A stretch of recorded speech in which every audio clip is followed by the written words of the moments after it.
ሰላምን ጥዕናን ኣብ ዘለኹም ኩርናዓት ዓለም ይምነየልኩም ኣብዚ ትምህርቲ እዚ ድንቂ ዝኾነ ሓበሬታ ሒዘልኩም መፅእ ኣለኹ ካብ ሻሂነት ንላዕሊ ንኩሉ ጥዕናና ዘሐድስ ረብሓታት ንኣካላትና ዝህብና ብቐሊሉ ካብ እንረኽቦም ክልተ ነገራት ዝዳሎ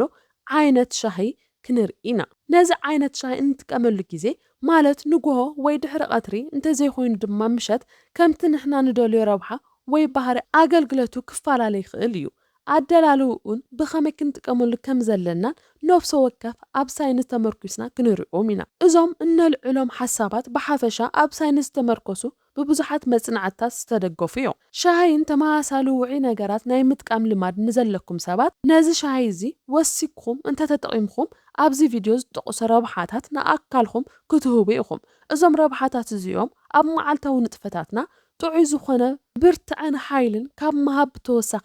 ንጥዕና መዓንጣናን ንጠቕላላ ጥዕናናን ዘሐድሱ ረብሓታት እዮም ብብዙሕ ኣኽብሮትን ትሕናን ነዚ ትምህርቲ ላይክ ምግባር ኣይትረስዑ ግዜ ፀቢብኒ ከምዚ ዓይነት ትምህርቲ ናባኹም ከማልእ ከለኹ ነቲ ቪድዮ ንምስናይን ንዓኹም ዝጠቅም መንገዲ ንምቕራብን ብዙሕ ሰዓታት ስለ ዝወስድ ንዓኹም ዋጋ ዘይትኸፍሉሉ ላይክ እቲ ትምህርቲ ናብ ብዙሕ ሰብ ክበፅሕ ክመሃረሉ ክጥቀመሉ ይገብር ነቲ ትምህርቲ ንሰባት ምክፋል ካብ ቤቶም ኮይኖም ናይ ባዕሎምን ናይ ስድራ ቤቶም ጥዕና ክሕልው ንግበር ንቻናለይ ሓደሽቲ ዝኾንኩም ሰባት ሰብስክራይብ ብምግባር ኣብ ሳይንስ ተመርኩሰ ዘቕርቦ ትምህርትታት ተጠቐሙ ጥዕናኩም ድማ ሓልው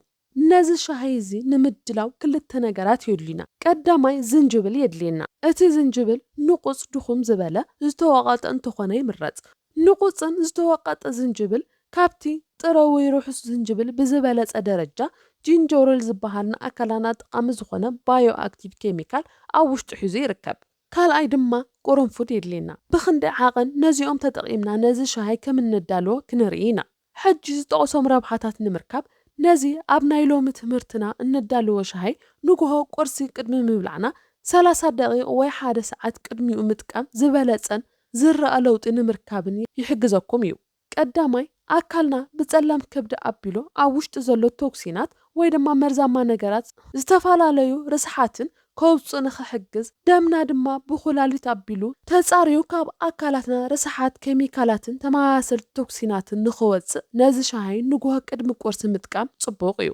ካልእ ኣብ መዓልታዊ ዝህልወና ዓቐን ሽኮር ንምቆጻር ብዝበለፀ ድማ ድሕሪ ቁርሲ ክኽሰት ዝኽእል ሃንደበታዊ ኣብ ደም ናይ ግሉኮዝ ወይ ድማ ሽኮር ወሰኽ ንምምጥጣን ወይ ድማ ስቴብል ንምግባር ክንቋፀር ንኽእል ይሕግዙና ሕጂ እውን ነዚ ሻሂ ቅድሚ ቁርሲ ካብ 30 ደቂቕ ክሳብ 1 ሰዓት ቅድሚኡ እንተተጠቒምናሉ ጽቡቕ እዩ እቲ ካልኣይ ቀንዲ ዕላማና ድማ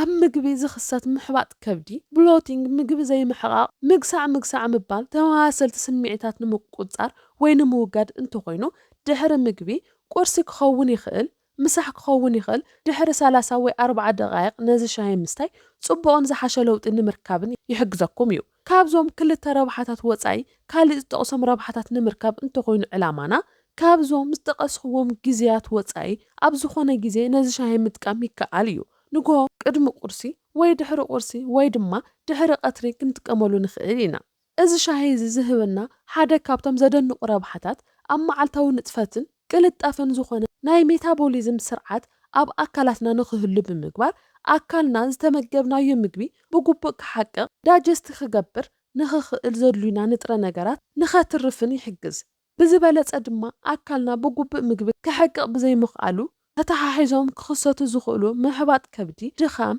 ምግሳዕ ምባል ተመሳሰልቲ ስምዒታት ንምቁፅጻር ይሕግዘና ካልኣይ ኣብ ደምና ዝርከብ ዓቐን ሽኮር ንምቁፅጻርን ንምምጣንን ልዑል ኣበርክቶ ይገብር ብዝበለፀ ኣብ ቁርሲ ነዚ ምጥቃም ምስቲ ሃንደበታዊ ወሰኽ ትሑትን ናይ ደም ሽኮር ተተሓሒዙ ክመጽእ ዝኽእል ናይ ድኻም ስምዒት ንምቁፅጻርን ንምውጋድን ይሕግዝ እዚ ለውጢ እዚ ኣብ ኣካልና ንኽርአ ግን ነዚ ሻሂ ኩሉ ግዜ ብቐጻሊ ምጥቃም ኣገዳሲ እዩ ሳልሳይ እዚ ሻሂ እዚ ዘደንቕ ናይ ጽረ ሕብጠት ወይ ድማ ኣንቲ ኢንፍላማቶሪ ባህሪ ኣለዎ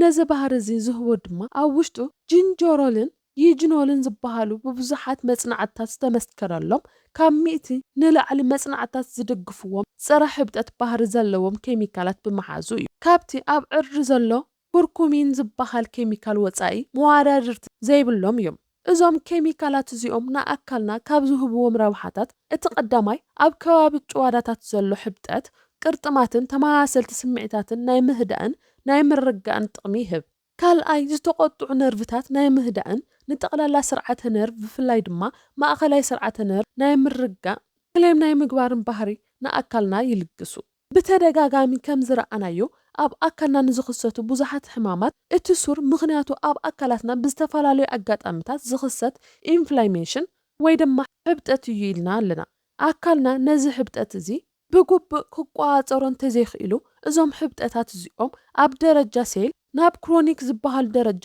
ክብል ከለዉ ንኣካልና ብምድንጋር ጥዑይ ስርዓተ ምክልኻል ሕማም ንኣካላትና ዝጠቕሙ ሴላት ከይተረፈ ተጋጊዩ ንኽወቅዕ ብምግባር ናይ ሓንጎልና ሕብጠት ናይ ጭዋዳን ዓጽምን ሕማም ከስዕቡ ይኽእሉ እዮም። ከምዚ ዓይነት ኩነታት ንምክልኻል ልዑል ፀረ ሕብጠት ባህሪ ዘለዎም ምግብታት ንኣካልና ምቕራብ ኣገዳሲ እዩ። ኣካልና እዞም ፀረ ሕብጠታት ኬሚካላት ተመሳሰልቲ ምግብታትን ዝረኽቡ ካብ እንምገቦም ካብ እንሰትዮም መስተታት እዩ። ራብዓይ እዚ መስተ እዚ ንስርዓተ ምክልኻል ሕማም ናይ ምርጋጽ ምጥንኻርን ዓቕሚ ኣለዎ። ዝንጅብልን ቁርንፍድን ፀረ ባክቴርያ ፀረ ቫይረስ ልዑል ናይ አንቲኦክሲዳንትን ባህሪ ዘለዎም ኣትክልቲ እዮም። እዚኦም ንስርዓተ ምክልኻል ሕማም ንምጥንኻር ኣገደስቲ ዝኾኑ 3 ስርዓታት ኣካልና ብምሃብ ብምልጋስን ናይ ምክልኻል ዓቕምና ክብ የብልዎ። እቲ ናይ መወዳእታ ረብሓ ዝሻሂ ድማ ዋሕዚ ደም ብለድ ሰርኩሌሽን ብምውሳኽ ጥዑይ ኦክሲጅን ናብ ሓንጎልና ናብ ጭዋዳ ናብ ዝተፈላለዩ ናይ ኣካልና ክፍልታት ንኽዝርግሕ ብምግባር እኹል ዝኾነ ናይ ሓይሊ ምፍራይ ንኽህሉ ይገብር። እዞም ረብሓታት እዚኦም ካብቶም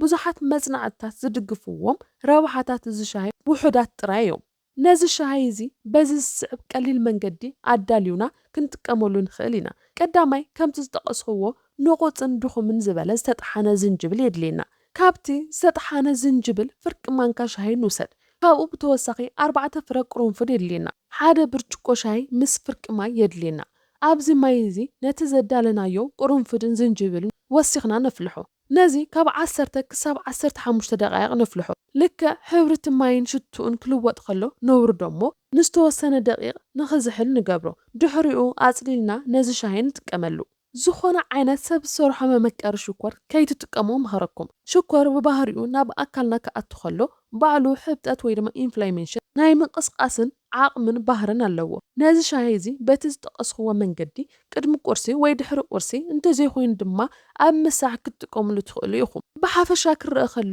እዚ ካብ ዝንጅብልን ቁርንፍድን ዝዳሎ ሻሂ መሰት ጥራሕ ዘይኮነስ ንጥዕናና ዓብዪ ኣበርክቶ ዘለዎ ተፈጥራዊ መድሓኒት እዩ። ከምዚ ዝኣመሰሉ ቀለልቲ ተፈጥራዊ ነገራት ብምጥቃም ንስርዓተ ምሕቓቕ ምግብና ብምምሕያሽ ንሕብጠት ኢንፍላሜሽን ብምክልኻልን ዓቕሚ ምክልኻል ሕማምና ብምዕባይ ጥዑይን ንጡፍን ናብራ ክንነብር ንኽእል ኢና። ጥዕናና ኣብ ኢድና እዩ ዘሎ። ስለዚ ነዚ ሻሂ እዚ ኣካል መዓልታዊ ልማድኹም ብምግባር ንኣካልኹምን ንጥዕናኹምን ክትከናኸኑ እላበወኩም። እዚ ትምህርቲ ጠቓሚ ኮይኑ እንተረኺብኩምዎ ንሰባት ሼር ብምግባር ንጥዕና ኩሉ ክንሕግዞ ንኽእል ኢና። ጥዕናኹም ሓሉ ብሰላም የረኽበና።